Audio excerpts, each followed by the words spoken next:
If you know, you know, living in Vegas is really wild because I have never experienced such high levels of heat. And okay, okay, we're not gonna do that. And it's so bright here. Like the sun is so bright, so you have to like shut all the blinds and stuff during the day, or else the AC bill is just ungodly. So yeah, that's why it looks like I'm hiding. I'm like in a stakeout or something with the FBI.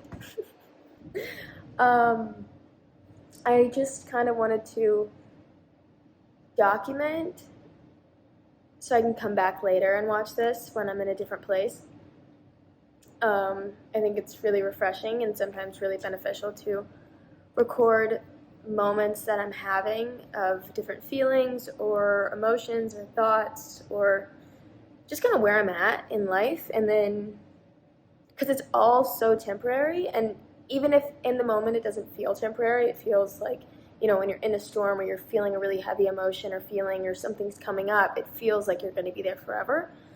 And that's just simply not the truth. You're not going to be happy forever. You're not going to be angry forever. You're not going to be sad forever. If you are letting them pass through you, they just come and go. It's just part of life. So I had some sadness come up. I saw like a year ago today video of Jilly, and I saw it this morning and I posted it on my private story and I was fine. I was like, oh God, like I miss her. But I saw it again today, like a few hours later, and I felt so much come up. And my initial response is to be like, no, no, no, like don't feel it, don't feel it, don't feel it. Especially because in this case, it's still very, very painful. She was my best friend, my companion for 12 years. The biggest thing in my life growing up.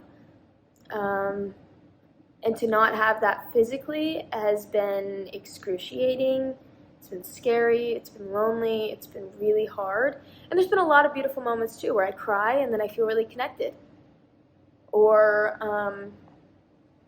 I have like an update that I keep some of my friends and colleagues in so they can know how I'm doing and what I'm going through, because I'm horrible at communicating when I'm in the moment of feeling something. I kind of shut down and keep it to myself, and then when I'm over it, then I'll tell people it happened.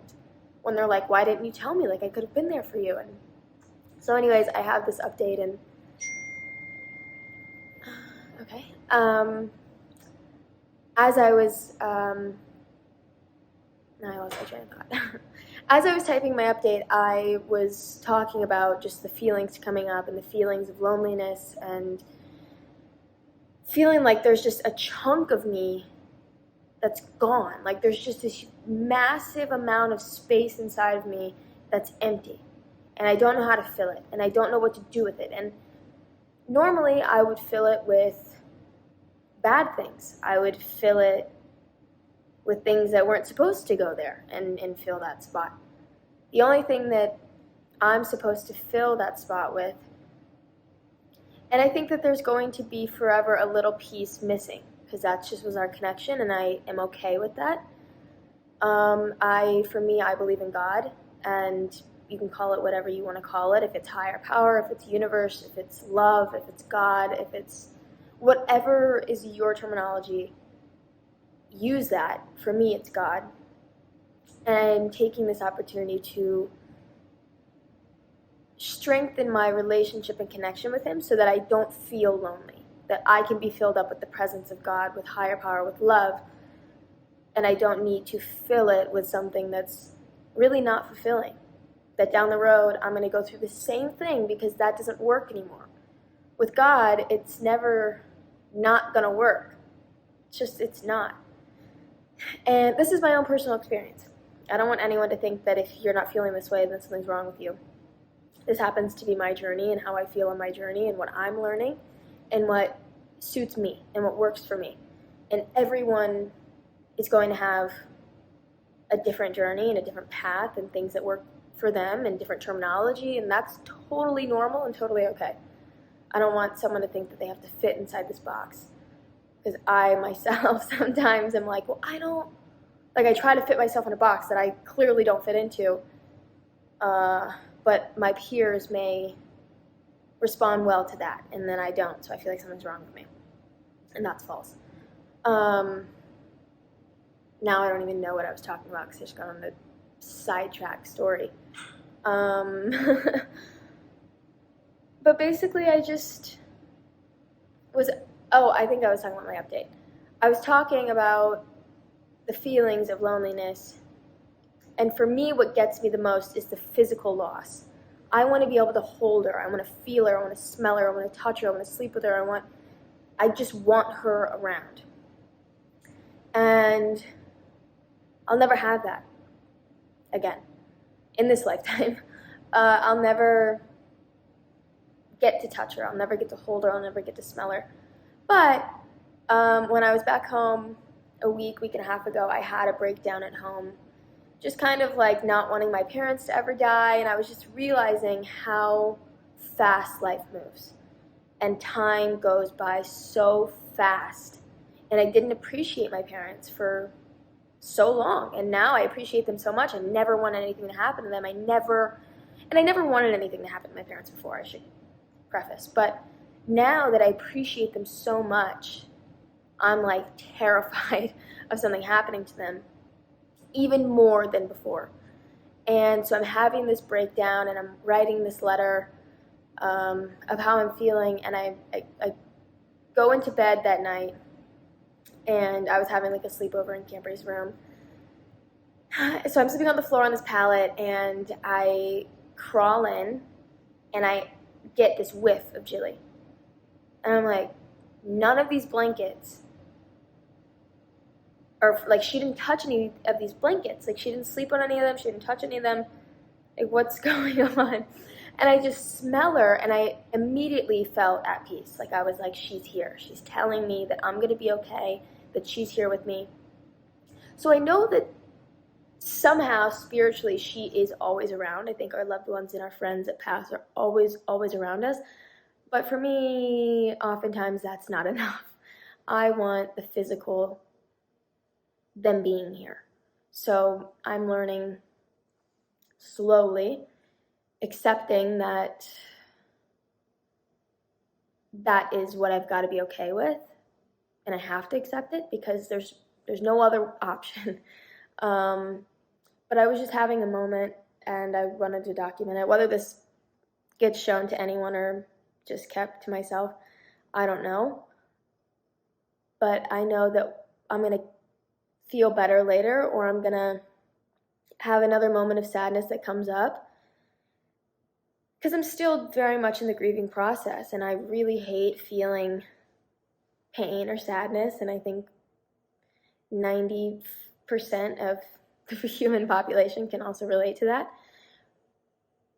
But you have to feel it in order to process it. You have to feel it in order to let it go, in order to let it come through you, and then you heal it. So, not wanting to fight those feelings, and I wanted to fight it today. I was like, don't do it, don't feel it, because it still hurts really bad.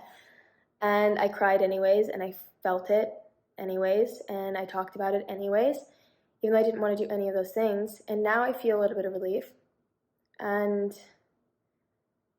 I know it's going to come back again. It just happens. That's how it happens. You think that, when something shatters inside of you, that when it comes up once, then I'm like, all right, it should be done. Like I already cried about it. Psych, it's not how it works. It's going to come up. Could come up 500 times. Could come up 10 times. And then it's done. But for me, I get so frustrated. Like, why is it coming up again? Why does it still hurt? And there's just tiny little pieces that are still inside of me that are coming up whenever they want to come up. And I have to allow them to come up and let themselves out, and then go on about my day. And so this is a reminder that the next time I feel this way, I feel like I'm never going to heal, and I'm never going to cry about her and it not hurt, that I can come back to this and reflect and be like, well, it happened, and then I was okay. It wasn't forever. 10 minutes after I cried, I was already feeling better. And sometimes that's not the case either. Sometimes it lingers and it lasts, and you have to accept that too. And it could be a day that you just feel sad. And not being so hard on myself, because I tend to be like, what the fuck? Like, why are you sad? Or why are you feeling this? And that's not helpful. In any way, that's not helpful. So just remembering that, being mindful of that. I wasn't taught any of this. I mean, now I was taught, but like growing up, I wasn't taught any of this. And there's no one to blame for that, because my parents weren't taught any of this. So how are they going to teach me any of this if they weren't taught? Their parents weren't taught. But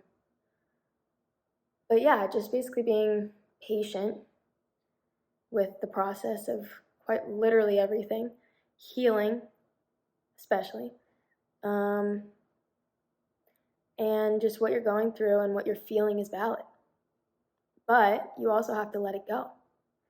Because if I hold on to this sadness, I'm going to be miserable, and eventually I'm going to combust, and it's going to be a completely different experience, and it's going to be even more painful because I didn't let go the first time it came up. And that's what happened to me.